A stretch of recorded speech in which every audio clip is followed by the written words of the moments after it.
भारतीय नौदलात पहिल्याच प्रयत्नात सब लेफ्टनंट अधिकारी होण्याचा बहुमान अकोट तालुक्यातील रसायनशास्त्राचे प्राध्यापक माननीय श्री संदीप बोबडे व त्यांच्या सुविद्य पत्नी सौ रेखा बोबडे यांचा सुपुत्र नीरज ह्यास लाभला असून सर्वत्र त्याचे अभिनंदन होत आहे। देशसेवेची उदात्त भावना, जिद्द, चिकाटी, कठोर परिश्रम व खडतर प्रशिक्षणानंतर नीरजने हे यश प्राप्त केले आहे। सैनिक होऊन देशसेवा करण्याचे बाळकडू नीरज बोबडेला NCCतून मिळाले। 10वी पर्यंतचे शिक्षण अकोटला झाल्यावर पुढील शिक्षण आंध्र प्रदेशातील विजयवाडा व लोणेरे येथे झाले। प्रसिद्ध वाटू विद्यापीठात रसायन अभियांत्रिकी विषयात BTech ही पदवी प्राप्त केल्यावर INET परीक्षेअंतर्गत कलकत्ता येथे SSV सर्व्हिसेस सिलेक्शन ही अत्यंत कठीण परीक्षा व मुलाखत उत्तीर्ण करून केरळच्या येजिमाला येथील इंडियन नेव्हल अकादमीत खडतर प्रशिक्षण घेतले। नुकतीच 26 नोव्हेंबर 2022ला नीरज यांची नौदलात सब लेफ्टनंट अधिकारी म्हणून निवड झाली। नीरज संदीप बोबडे यांनी NCC सिनियर अंडर ऑफिसर होण्याचा बहुमान सुद्धा पटकावला आहे। बुद्धिबळ, व्हॉलीबॉल यासारख्या विविध क्रीडा प्रकारांमध्ये पारितोषिके पटकावली आहेत।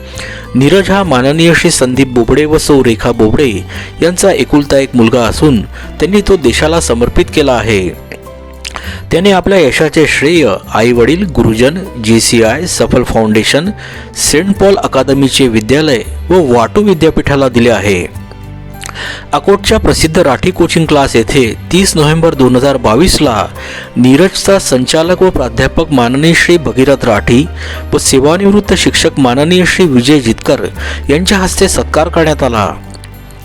त्याप्रसंगी नीरजचे वडील प्राध्यापक माननीय श्री संदीप बोबडे व प्राध्यापक दीपक गोतमारे यांची प्रमुख उपस्थिती होती। त्याप्रसंगी नीरजने राठी कोचिंग क्लासच्या विद्यार्थ्यांना मार्गदर्शन करून विद्यार्थ्यांच्या प्रश्नांना उत्तरे दिली।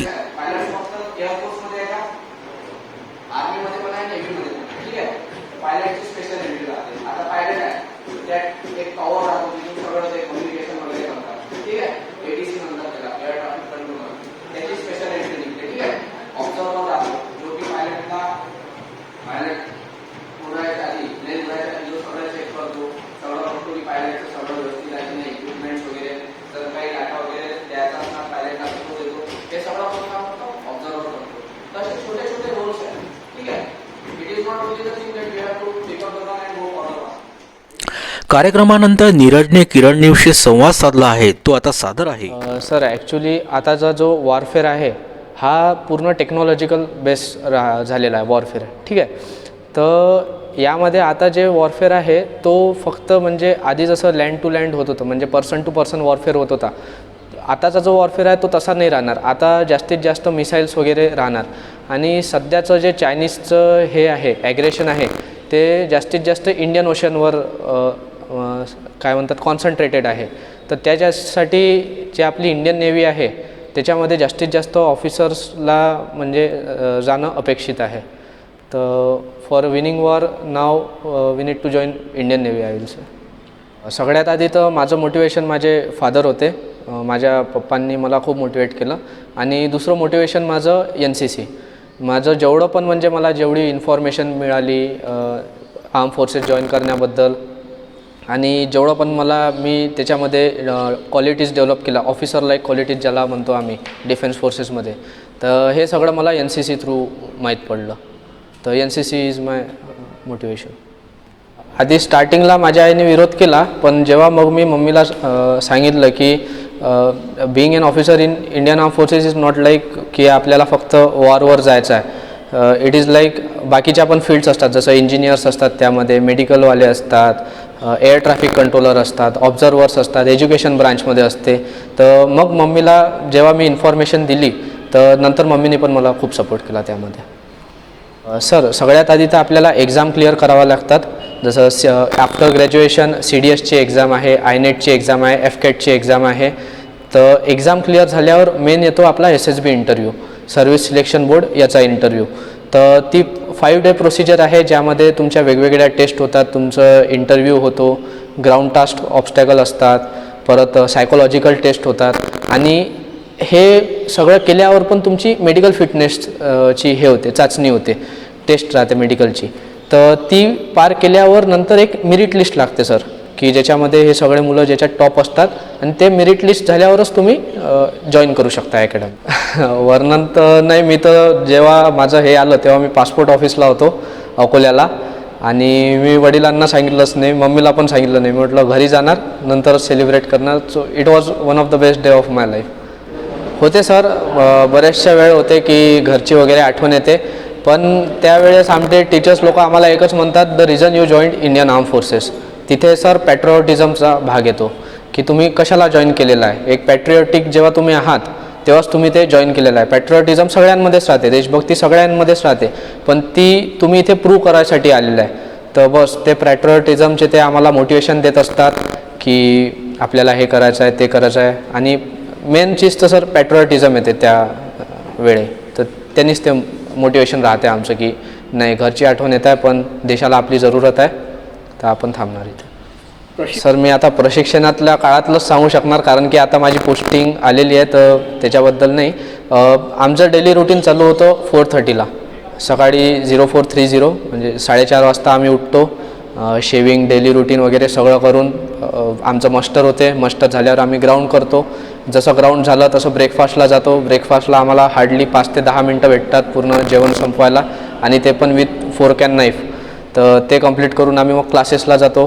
क्लासेसवरून आल्यावर आम्ही गेम्सला जातो, कोणी क्लब्सला जाते. क्लब्स असतात सर तिथे, firing club, horse riding club, कोणी क्लब्सला जाते, कोणी गेम्सला जाते. परत मग तिकडून आल्यावर स्टडी पिरियड होतो आणि मग सर रात्रीची ट्रेनिंग ती वेगळी असते आमची. तर म्हणजे दिन आमचं चालू होतो 0430ला, आणि आम्ही रात्री कधी झोपतो हे आम्हाला पण माहीत नसते. म्हणजे जर रात्रीची ट्रेनिंग जर असली तर कधी कधी आम्हाला 1 आणि 2 तासच झोप भेटते. तर हे राहते सर. तसं नॉर्मली आम्ही 12 वाजता झोपून जातो रात्री. सर तुम्ही तर परफेक्ट बोलले की म्हणजे फिजिकलपेक्षा जास्त आता मेंटल फिटनेस जास्त आलेला आहे. तर ते काय करतात सर, आम्हाला अशा सिच्युएशन्समध्ये टाकतात ना की डिस्ट्रेस सिच्युएशन ज्याला म्हणतो, की जेव्हा माणूस पूर्ण थकलेला असतो, नाही तर पूर्ण त्याची काही करायची इच्छा नसते, आणि त्याच्यानंतर ते आपल्याला असे टास्क देतात की ते आपल्याला करावे लागतात. तर तेव्हा समजते की आपला ब्रेन किती हे आहे. जसं मी कॅम्पचं एक्झाम्पल देणार. कधी मी 10 किलोमीटर नव्हतो धावलेलो, पण कॅम्पमध्ये 100 किलोमीटर धावून आम्हाला नंतर टेंटमध्ये येणं, टेंट व्यवस्थित करणं, सगळ्या रायफल चेक करणं. तर या छोट्या छोट्या गोष्टींमधून म्हणजे एवढं थकून आल्यावर पण माणूस का बरं करतो, कारण की ही इज मेंटली फिट. तर सर हेच राहते की जेव्हा पण वॉर वगैरे होते तेव्हा या छोट्या छोट्या गोष्टींमधूनच आपण आपलं बुद्धी तिथे लढवतो. म्हणजे डिस्ट्रेसमध्ये असतो तरी पण आपण आपली मेंदू लढवतो तिथे, आणि मेंटली आपण वॉर जिंकतो. आता जी माझी सध्याचं कमिशन आहे माझं, ते शॉर्ट सर्व्हिस कमिशन आहे. म्हणजे ही 14 वर्षाची सेवा झाली, पण मला 8व्या वर्षीला ऑप्शन भेटते त्याला परमनंट कमिशन करायला. जर मी ते ऑप्शन निवडलं तर मग ती माझी 20 इयर्सची होणार, आणि मग मला पेन्शन वगैरे चालू होणार. सर ती पण एक चांगलीच योजना आहे, कारण की त्यामध्ये एक मिलिटरी बेअरिंग येऊन जाणार. समजा तो 4 वर्ष जरी विद्यार्थी सेवा देतो आहे, तर त्याच्यामध्ये मिलिटरी बेअरिंग येऊन जाणार. मिलिटरी बेअरिंग म्हणजे काय नेमकं, तर त्याच्यामध्ये डिसिप्लिन येणार, त्याला टाईमची व्हॅल्यू समजणार. तो जेव्हा कोणत्या कॉर्पोरेट सेक्टरमध्ये जाणार तेव्हा तो तिथे त्या एफिशियन्सीने काम करणार. असं नाही की नॉर्मली माणसासारखं कधी पण उठलं, शेविंग वगैरे नाही केली, कोणतेही कपडे घातले आणि गेलं, असा नाही करणार तो अग्निवीर. अग्निवीर सकाळी उठणार, प्रॉपर आपलं टर्नआउट व्यवस्थित करणार, परत त्या मोटिवेशननी त्या कंपनीला जाणार, तो त्याचं काही ना काही पुटीन देणार, म्हणजे हार्डवर्क करणार तिथे. हे जे सगळं मिलिटरी बेअरिंग आहे सर, हे 4 वर्ष इज इनफ टू गेट. आता करता असा लाभ होऊ शकतो की जसं सर आपण म्हणतो की कोणत्याही एका गोष्टीने भारत चालत नाही, तर फक्त सैन्याने भारत चालत नाही, पण जे भारतामध्ये कंपनीज आहेत वेगवेगळ्या, तर त्यांनी पण, जसं मी आता समजा भारत इलेक्ट्रॉनिक्समध्ये गेलो BELमध्ये, तर तिथे जर मी ॲज अन ऑफिसर वगैरे लागलो तिथे, सेफ्टी ऑफिसर वगैरे, तर मी माझी ड्युटी पूर्ण प्रकारे करणार. की जसं मला सांगितलेलं आहे नेव्हीमध्ये की सेफ्टी इज पॅरामाऊंट, तर मी तिथे पण बघणार की नाही माझे जेवढे पण सेफ्टी इक्विपमेंट, जेवढे पण इक्विपमेंट्स आहेत ते व्यवस्थित राहिले पाहिजे, कंपनीला काही लॉस नाही झाला पाहिजे. कंपनीला लॉस म्हणजे तिथे कोणाचे जीवहानी वगैरे जाऊ शकतो, तर ते मी नाही होऊ देणार. तर जे सर काय म्हणू शकतो आपल्याला, त्या सगळ्या बेरिंग सर मी तिथे वापरणार माझ्या. मी सांगतो तुम्हाला, मुलींना एवढी रिस्पेक्ट आहे फौजमध्ये, सैन्यामध्ये, की त्याचं काही म्हणजे वर्णन करू शकत नाही मी. अवघ्या सर 20 to 23 इयर्सच्या मुली 50-50चे सेलर्सचे मेन्सचे प्लटून लीड करतात. So it is not the thing. ठीक आहे. इथे आपल्या इकडे परंपरा आहे की मुलींना जास्त वाव दिला जात नाही, त्यांना लवकर लग्न वगैरे करून देतात. पण तीच जर मुलगी 50 लोकांचं ट्रूप लीड करत आहे तर सर खूप मोठी गोष्ट आहे. आणि मोटिवेशनसाठी सर एकच म्हणणार की जेवढ्या पण आता मुली आहेत ज्या सैन्यात लागलेल्या ॲज अन ऑफिसर, एकदा तुम्ही त्यांची भेट घ्या, एकदा तुम्ही त्यांना बघा, त्यांचं राहणीमान बघा, त्या कशा बोलतात, कशा चालतात. म्हणजे आपल्या इकडे लोकांना सर गरज आहे ते सगळं जाणण्याची. जोपर्यंत ते बघणार नाही सर तोपर्यंत नाही होणार. सगळं तिथं आहे. आधी मी डिसिजन्स घेत होतो ते खूप स्लो घेत होतो, पण जसं मी आता मिलिटरीचं ट्रेनिंग करून आलो तर माझे डिसिजन घेण्याची क्षमता फास्ट झाली आणि ॲक्युरेट पण झाली. म्हणजे मी आधी डिसिजन घेत होतो स्कूल लाईफमध्ये वगैरे तर ती फक्त एकच सिच्युएशन बघून, पण आता जेव्हा मी डिसिजन घेतो तेव्हा मी 4 सिच्युएशन्सला बघतो की जेव्हा मला डिसिजन घ्यायचा आहे तर माझा इम्पॅक्ट याच्यावर कसा पडणार, दुसऱ्या गोष्टींवर कसा पडणार. तर ही जी क्षमता आहे सर IQची ही त्याच्यामुळेच वाढलेली आहे, डिसिजन मेकिंग पॉवर. नीरज हा अत्यंत हुशार असा मुलगा, साधारणपणे हुशार असा मुलगा होता आणि त्याच्यामध्ये आधीपासून चिकाटी हा गुणधर्म होता आणि चिकाटीमुळे तो विद्यार्थी बघा आज कुठल्या कुठे पोचू शकतो. आपल्या चिकाटी आणि आपल्या एक साधारण जे बुद्धिमत्ता आहे त्याला कशा प्रकारे त्यांनी जीवनामध्ये स्वतःला टाकून घेतलं, त्यातून त्याला आज बघा देशसेवेचा एक त्याला चांगल्या प्रकारे मोठा बहुमान मिळाला आणि आम्हालाही त्याचा प्राऊड आहे की आज त्या मुलांनी देशसेवेसाठी आपल्याला सर्वस्वी आपलं जीवन त्याच्यामध्ये लावून राहिलेलं आहे.